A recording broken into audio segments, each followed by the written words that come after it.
ايه. السلام عليكم ورحمة الله وبركاته حبايبنا اللي متابعينا النهارده. ان شاء الله هنعمل لكم فيديو من دار مصر. زي ما انتم شايفين طبعا ديت مباني دار مصر، مباني شيك جدا، ولكن الفينش الداخلي للاسف يعني سيء ومحتاج تظبيطات كتير. اي حد بيستلم في الشراء ديت بيضطر ان هو يظبط فيها على قد ما يقدر. طيب احنا النهارده جينا نشتغل، ودي مش اول مرة على فكرة. قبل كده برضه عملنا فيديو بدار مصر بس كان زايد. هنا مثلا شغل النقاشة، ده شغل النقاشة اللي هو متسلم طبعا. بيكاد يكون شكله حلو وجميل، وناس كتير جدا بتستلمه وبتقعد عليه على كده، وناس كتير بتجيب صناعية بتيجي وتقوم مدية وشين على كده وبتقعد على كده وخلاص وزي الفل.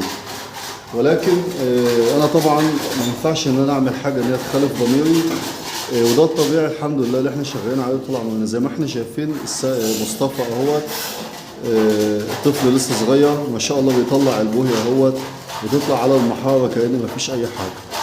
تمام. طب بتطلع مع المحاره لان طبعا المواد المستخدمه كلها ضعيفه جدا ورديئه جدا، فبالتالي بتطلع زي ما احنا شايفين كده. وطبعا انا بناشد اي حد يكون مستلم شقه زي كده، يا ريت ان هو يطلعها على المحاره او يخلي الفن يطلعها على المحاره، وبعد كده يشتغل الشغل التاسيس بتاعه من اول وجديد. زي ما احنا شايفين كده يا جماعه، بنبل الاول بالميه زي كده. هات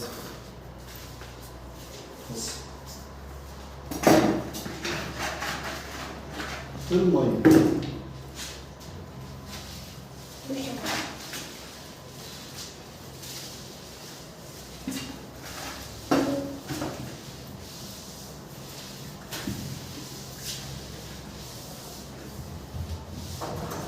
طبعا يا جماعه زي ما احنا شايفين كده طبعا بنبلها ميه الاول الشقه كلها للاسف، بنبلها كده اسقف وجدران، وبعد كده بنتعامل فيها زي ما احنا شايفين.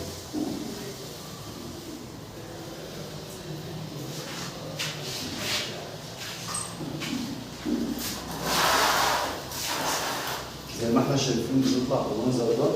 طبعا الشقق ده مصر شقق متكلفه جدا، وشقق بس كده عشان نقرب زي ما احنا شايفين اهو. الصلاة على النبي حاجة مفيش بعد كده. يا سلام، حاجة جميلة.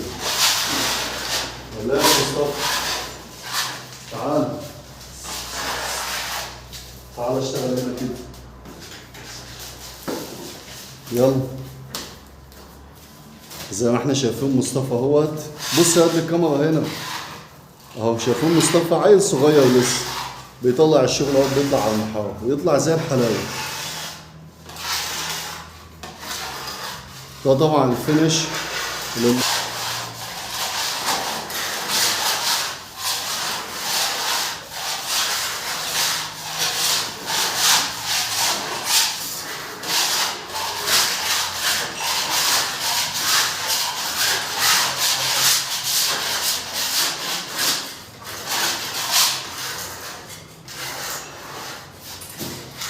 زي ما احنا شايفين يا جماعه اهوت. هنطلع الشغل كله بالمنظر ده، وبعد كده يبقى الخامات اللي نستخدمها الخامات اللي هندفع فيها فلوس وهتكون غاليه، يبقى احنا نشتغل شغل صح وتضمن ان الشغل بتاعك ما يحصلش فيه اي مشاكل بعد كده.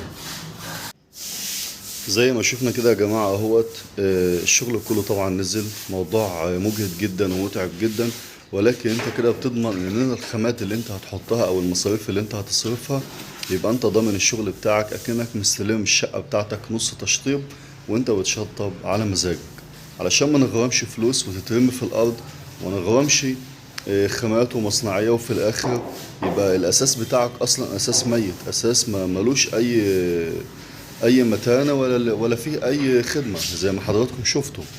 فطبعا لازم الكل يعمل كده. لو الشغل معاك ضعيف لابد ان انت تشتغل الشغل الصح. زي ما احنا شفنا كده كلها نزلت على الارض بتتكنس اهيت.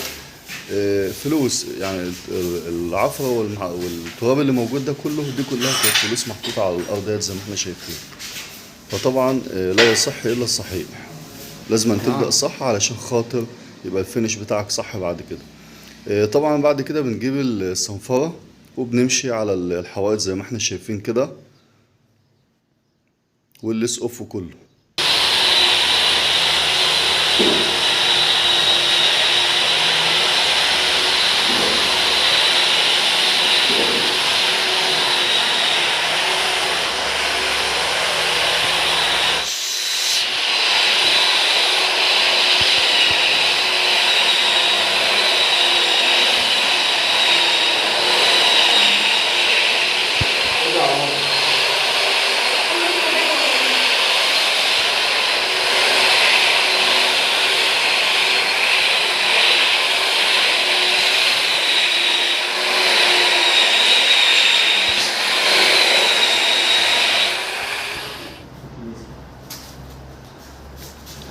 بعد كده بقى طبعا يا جماعه بنيجي للارضيات.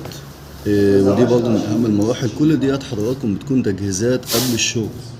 الموضوع مش ان انا اخش ان انا اشتغل على طول او اشتغل على اي حاجه او لا. طبعا التجهيزات دي كلها قبل الشغل وقبل بدايه الشغل دي اهم من الشغل نفسه. ان احنا طبعا اختبرنا الحيطه ولقيناها ان هي لابد انها تنزل. دي مرحله من اهم المراحل اللي هي هنبني عليها بعد كده الشغل بتاعنا كله. تمام. تاني حاجة بعد كده طبعا بنيجي نغطي الأرضية بتاعتنا زي ما احنا شايفين. دي برضو من أهم المراحل، وكل دي كلها تجهيزات علشان خاطر أما نبدأ الشغل يبقى احنا بدأنا صح، يبقى مفيش أي مشاكل تقابلك بعد كده. تمام. طيب هيحصل ايه لو حضرتك اشتغلت على كده؟ طبعا ممكن بتيجي تشتغل تلاقي الحيطة بتنفخ منك، وبالتالي بتبقى مشكلة كبيرة لما تكون معجنت أو شطبت وتيجي في التشطيب وتلاقي الحيطة بتنفخ منك او الدهان القديم بيطلع معاك في التشطيب. فطبعا دي بتكون مشكلتك انت، لان انت بدأت غلط من الاول. بعد كده عندنا الكرتون اهوت زي ما احنا شايفين. بنغطي الارضيه سواء بورسلين، سواء بورسلين طبيعي، سواء بورسلين قصدي لامع او مط او باركيه خشب. ايا كانت نوع الارضيه فده امثل حل لتغطيتها. بيحافظ على اللمعه بتاعتها وبيحافظ على الارضيه من اي اتساخات. زي ما احنا شايفين كده اهوت. بنلحم كل اللحامات كلها بالطيب علشان تضمن ان الارضيه كلها قطعه واحده، ما يكونش فيه اي تسريب، ما يكونش فيه اي اماكن. يعني يكون مثلا الحمايه الارضيه بنسبه مثلا هنقول 97%. تمام. ده طبعا كده مسحنا كل الشغل اهوت زي ما حضراتكم شايفين. بننضفها طبعا بالمكنسه الاول بعد الصنفره، وبعدين بنمسح بننضف الارضيه دي كلها من الاتساخات والعفر دي كلها. وبعدين طبعا بنغطيها كلها بالكرتون زي ما حضراتكم شفتم وزي ما هتشوفوا حالا. طبعا شفتوا الشغل في اول الفيديو كان عامل ازاي، وده كان شغل دار مصر. اتمنى الناس لما تيجي تتكلم مع صنايعي وتسأله عن أسعار. في ناس كانت بتسألنا عن أسعار وبتسألنا عن الشغل.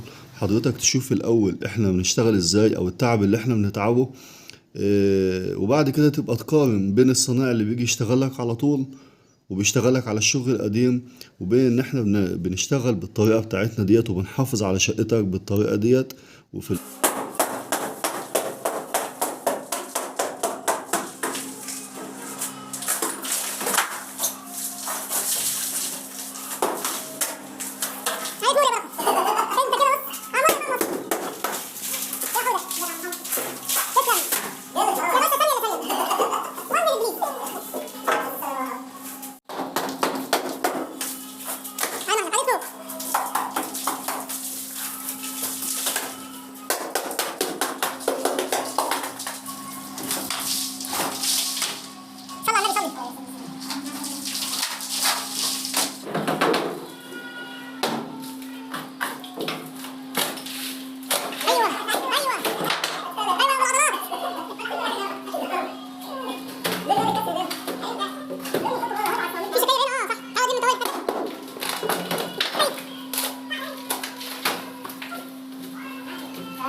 يا باشا ظاهر ما تقلقش.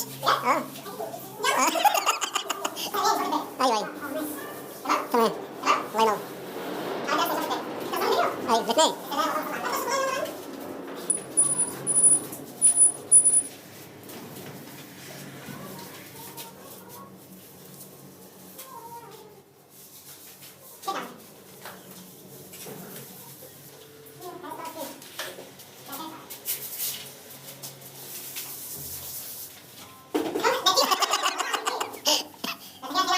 مسح يا اخواتي. يا باشا ما انت فهمت.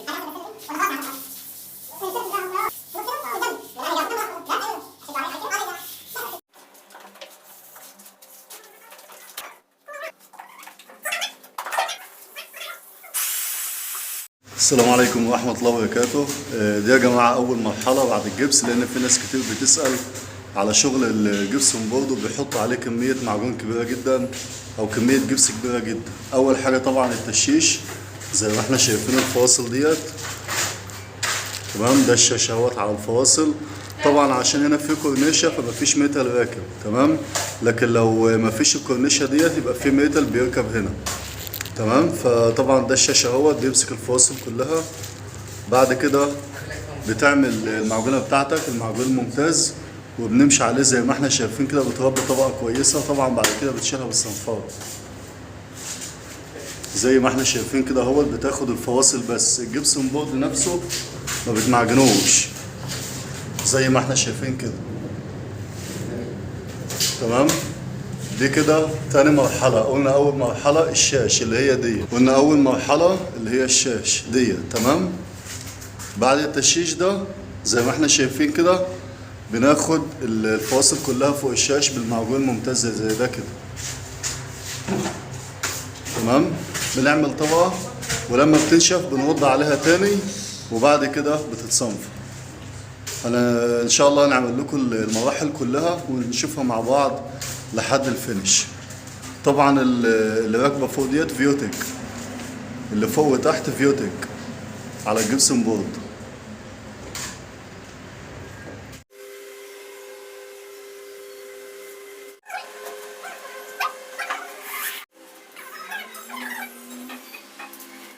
توقف من هنا.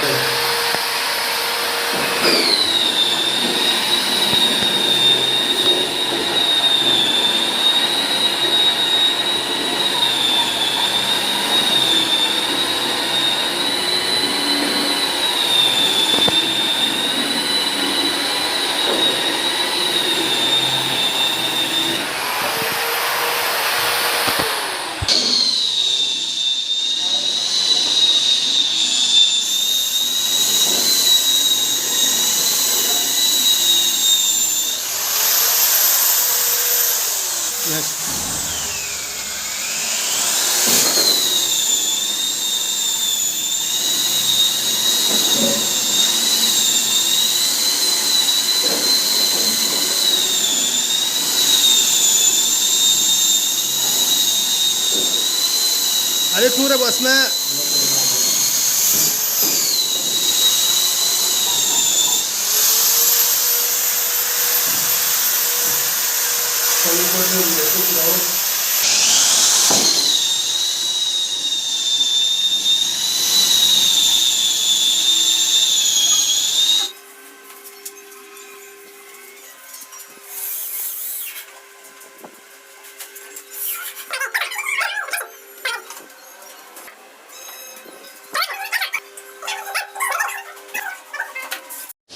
ها وريني كده.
ده مش شغال.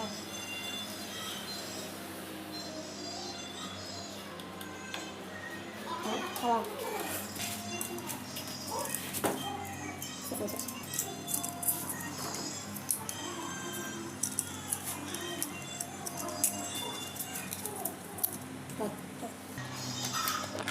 وبعدين انا عايز اكل ايه عشان اعمل الدنيا. لا يحب احنا نحطها مطرح الشغلات كده بنسوي عليها كده. لا سيبها شويه ماشي.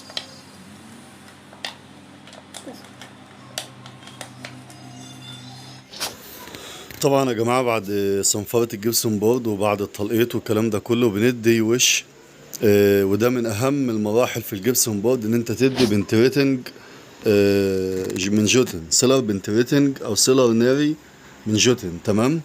ده من اهم المراحل لان ده بيحافظ على الجبسون بورد من الرطوبة وبيحافظ عليه من عوامل الجو بعد كده. كمان بيدي الجبس متانة ويبقى مقاوم للاحتكاك ومقاوم للصدمات وبيديه صلابة. فاهم حاجة ان انت تدي الجبس سيلر بنتريتنج، سيلر ناري، ما تدلوش سيلر مائي. ناس كتير جدا بتغلط وبتدي سيلر مائي وبتيجي في الفينش بيحصل معاهم مشاكل كتيرة جدا، زي ان مثلا ورقة الجبس ممكن تنفخ منه لانها بتشرب مية كتير. بيحصل معاه مشاكل مثلا في الفينش لو شغال عليه قطيفة او فيلفت او اي خامة ديكورية، ممكن تقابله مشاكل برضه ان الورق ينفخ منه. وطبعا الورق لو نفخت بتبقى مشكلة. وقوة الجبسن برضه كله طبعا زي ما انتم عارفين في الورقة بتاعته. فالسيلر بنتريتنج جوتن ده يعتبر اختراع الشركة عاملاه بصراحة جميل جدا، بيحافظ عليه، بيديه متانة، بيديه صلابة. كمان بيعزله عن الرطوبة وعن المية وعن أي حاجة. وبعد السيلر بنتريتنج بتدي سيلر مائي تاني، ما بتشتغلش عليه معجون على طول، لا بعد كده بتديله سيلر مائي تاني علشان خاطر ان هو يقبل معاك. وكمان السيلر ده سريع وممكن تشتغله من غير اي تخفيف ومن غير اي حاجة، اشتغله زي ما هو كده على طول مفيش اي مشكلة.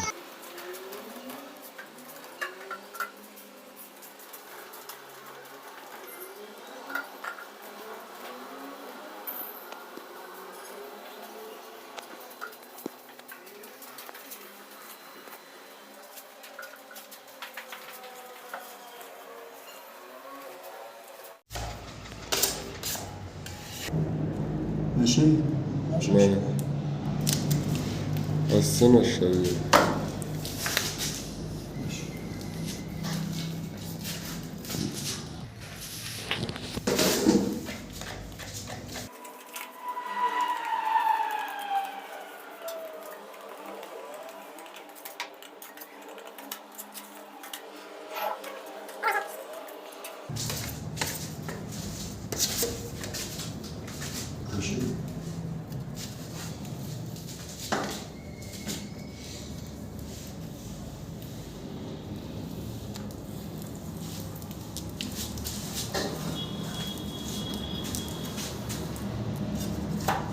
بالك عمال تسحبها لتحت ليه؟ بص فوق كده، احنا حاطينها بالملي، عايزة تسحب فوق كمان سنة. خلاص. سيبها لي.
بس.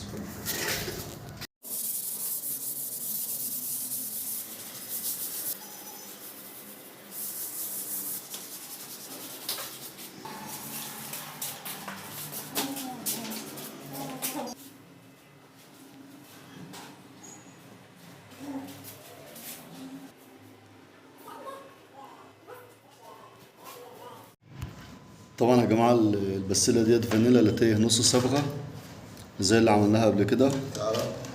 برضو ان شاء الله هنصفيها. هو دي طبعا فردة شراب نايلون حريمي موجودة في كل الصيدليات وموجودة في المكتبات، رخيصة يعني مش غالية، ولكن هي ما بتعديش الهوا. انا عايز اعصابك حيل كده يا محمود، ما ترعش. ليه؟ هو معلش يا شيخ. ماشي.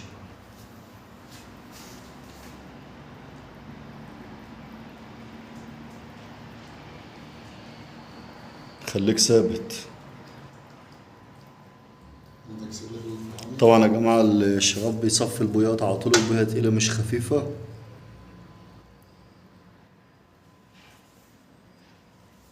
زي ما انت كده يا حوض، ارفع زي ما انت كده، لف البسلة ناحيتي كده. شايفين البسلة من جوه عاملة ازاي؟ بالصلاة على النبي، ولا اللبن الحليب، عشان ما حدش يقول لك البسلة من جوه بتبقى فيها رايش وفيها ده كله اذا كان في حاجة بتبقى سوء تخزين او واخد هوا، ولكن برضه في البلاستيكات الرخيصة.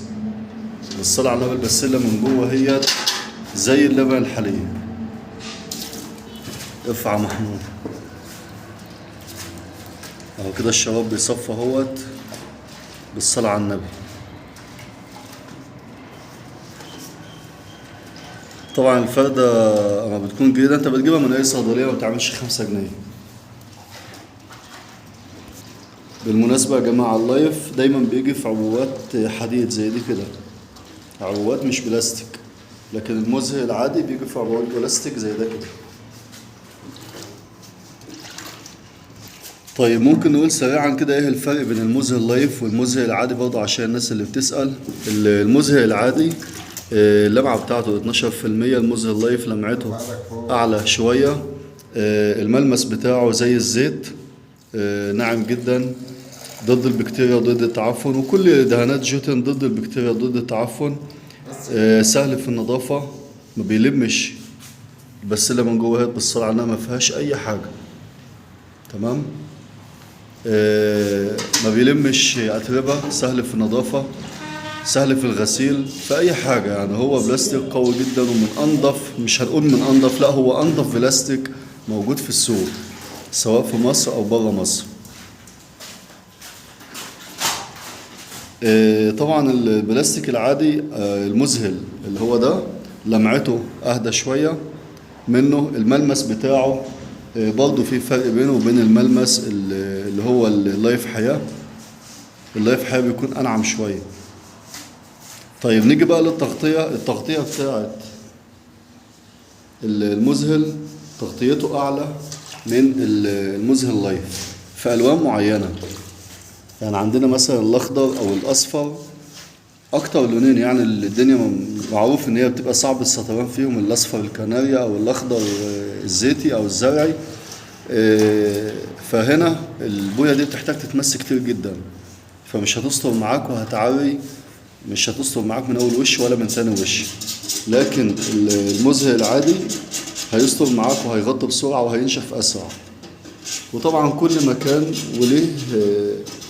وليه احتياجاته. واحنا قلنا لو انت هتشتغل في الصيف ده شغال معاك كويس، بنبه تاني. لو هتشتغل في الشتاء لو اشتغلت بيه هيزهقك جدا، اما ده يشتغل معاك صيف وشتاء كويس. وكده يا جماعة معلش كنت طولت عليكم، ولكن هي معلومات بسيطة هتفيد الصنايع وهتفيد صاحب المكان وهتفيد الصنايع اكتر كمان. فمعلش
ايه